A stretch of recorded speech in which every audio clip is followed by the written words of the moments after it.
Rassurez-vous, nous ne sommes pas à Golgotha. Nous sommes bel et bien en Kolnguet, sur l'axe Yaoundé-Mfou, un axe bien mortel.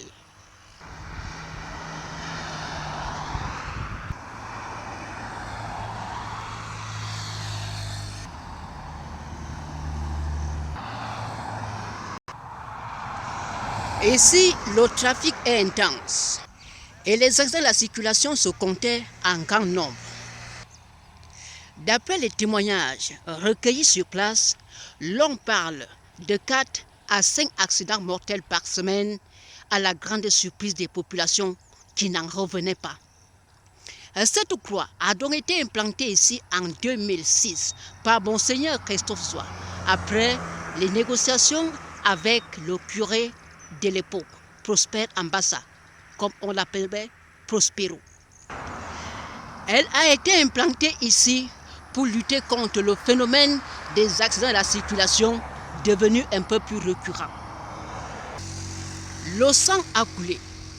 Oui, le sang a coulé comme à Golgotha.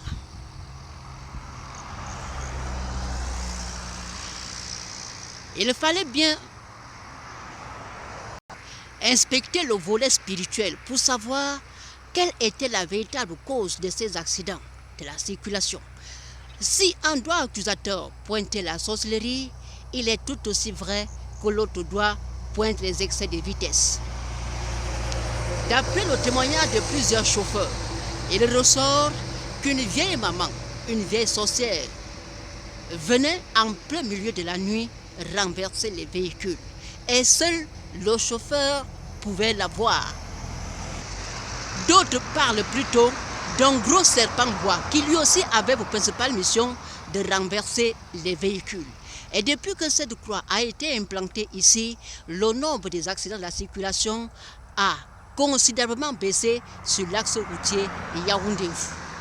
L'on est parti de 4 à 5 accidents mortels par semaine à un accident par mois, à la satisfaction des chauffeurs de l'axe routier Yaoundé-Mfou et des populations locales.